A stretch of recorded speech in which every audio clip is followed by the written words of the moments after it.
Lucas 11. A oração dominical. De uma feita, estava Jesus orando em certo lugar.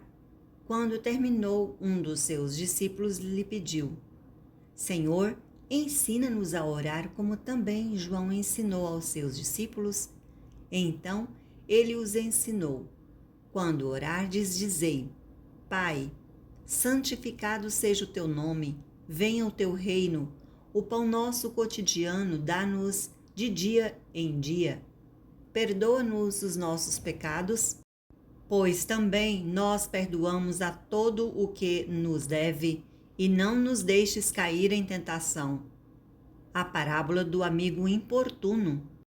Disse-lhes ainda Jesus: Qual dentre vós, tendo um amigo, e este for procurá-lo à meia-noite, e lhe disser: Amigo, empresta-me 3 pães, pois um meu amigo, chegado de viagem, procurou-me, e eu nada tenho que lhe oferecer?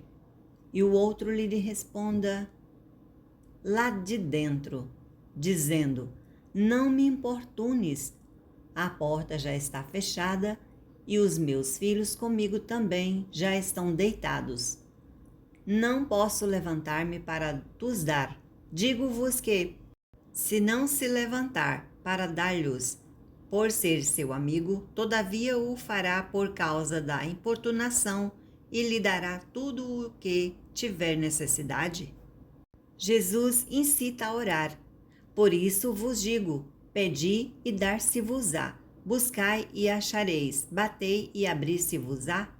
Pois tudo o que pede, recebe, o que busca, encontra, e o que bate, abrir-se-lhe-á. Qual dentre vós é o pai que, se o filho lhe pedir pão, lhe dará uma pedra? Ou se pedir um peixe, lhe dará em lugar de peixe uma cobra? Ou, se lhe pedir um ovo, lhe dará um escorpião? Ora, se vós que sois maus, sabeis dar boas dádivas aos vossos filhos, quanto mais o Pai Celestial dará o Espírito Santo àqueles que lhe pedirem? A cura de um endemoniado mudo. A blasfêmia dos fariseus. Jesus se defende. De outra feita, estava Jesus expelindo um demônio que era mudo.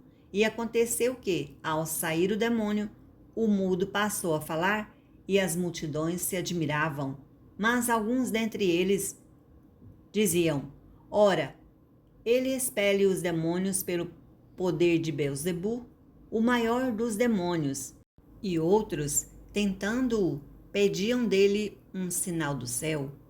E sabendo ele o que se lhes passava pelo Espírito, disse-lhes: Todo reino dividido contra si mesmo ficará deserto, e casa sobre casa cairá.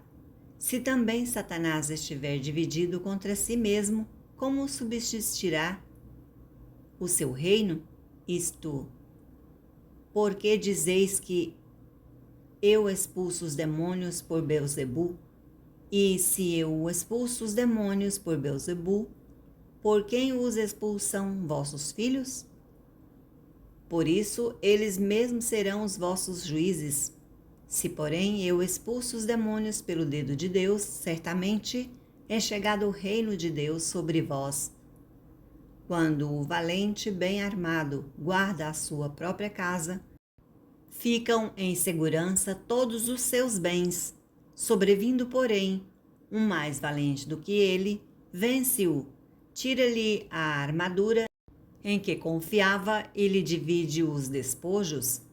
Quem não é por mim é contra mim, e quem comigo não ajunta, espalha. A estratégia de Satanás. Quando o espírito imundo sai do homem, anda por lugares áridos procurando repouso e, não o achando, diz: Voltarei para minha casa, donde saí. E, tendo voltado, a encontra varrida e adornada. Então, vai e leva consigo outros 7 espíritos, piores do que ele, e, entrando, habitam ali. E o último estado daquele homem se torna pior do que o primeiro. A exclamação de uma mulher: Ora, Aconteceu que, ao dizer Jesus essas palavras, uma mulher que estava entre a multidão exclamou e disse-lhe: Bem-aventurada aquela que te concebeu e os seios que te amamentaram. Ele, porém, respondeu: Antes, bem-aventurados são os que ouvem a palavra de Deus e aguardam o sinal de Jonas. Como afluíssem as multidões, passou Jesus a dizer: Esta é geração perversa, pede sinal, mas nenhum sinal lhe será dado, senão o de Jonas. Porque assim como Jonas foi sinal para os nivitas, o Filho do Homem o será para esta geração. A rainha do sul se levantará no juízo com os homens desta geração e os condenará, porque veio dos confins da terra para ouvir a sabedoria de Salomão. Eis aqui está quem é maior do que Salomão. Ninivitas se levantarão no juízo com esta geração e a condenarão, porque se arrependeram com a pregação de Jonas, e eis aqui está quem é maior que Jonas. A parábola da candeia. Ninguém, depois de acender uma candeia, a põe em lugar escondido, nem debaixo do alqueire, mas no velador, a fim de que os que entram vejam a luz. São os teus olhos a lâmpada do teu corpo.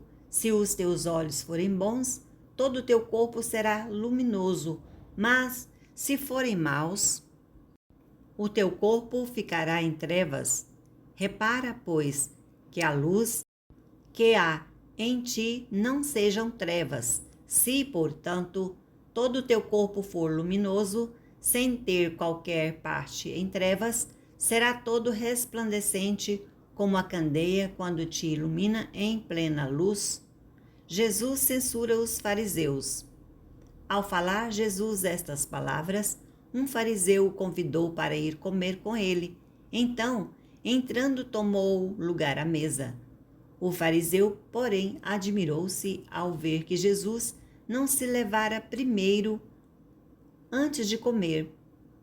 O Senhor, porém, lhe disse: Vós, fariseus, limpais o exterior do corpo e do prato, mas o vosso interior está cheio de rapina e perversidade. Insensatos! Quem fez o exterior não é o mesmo que fez o interior? Antes, dai esmola do que tiverdes, e tudo vos será limpo. Mas ai de vós, fariseus, porque dais o dízimo da hortelã, da arruda e de todas as hortaliças, e desprezais a justiça e o amor de Deus. Devieis, porém, fazer estas coisas sem omitir aquelas. Ai de vós, fariseus, porque dais o dízimo da hortelã, da arruda e de todas as hortaliças, e desprezais a justiça e o amor de Deus. Devias, porém, fazer estas coisas sem omitir aquelas. Ai de vós, fariseus, porque gostais da primeira cadeira nas sinagogas e das saudações nas praças. Ai de vós que sois como as sepulturas invisíveis, sobre as quais os homens passam sem o saber. Ai dos intérpretes da lei. Então, respondendo um dos intérpretes da lei, disse a Jesus: Mestre, dizendo estas coisas também nos ofendes a nós outros. Mas ele respondeu: Ai de vós também, intérpretes da lei, porque sobrecarregais os homens com fardos superiores às suas forças, mas vós mesmos nem com um dedo os tocais. Ai de vós, porque edificais os túmulos dos profetas que vossos pais assassinaram. Assim sois testemunhas e aprovais com cumplicidade as obras dos vossos pais, porque eles mataram os profetas e vós lhe edificais os túmulos. Por isso, também disse a sabedoria de Deus: enviar-lhes-ei profetas e apóstolos, e alguns deles matarão e a outros perseguirão, para que desta geração se peçam contas do sangue dos profetas, derramado desde a fundação do mundo, desde o sangue de Abel até ao de Zacarias, que foi assassinado entre o altar e a casa de Deus? Sim, eu vos afirmo, contas serão pedidas a esta geração.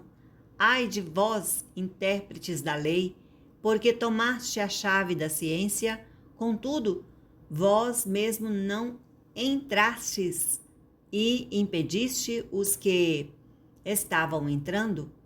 O plano para tirar a vida de Jesus. Saindo Jesus dali, passaram os escribas e fariseus a arguí-lo com veemência, procurando confundi-lo a respeito de muitos assuntos, com o intuito de tirar às suas próprias palavras motivos para o acusar.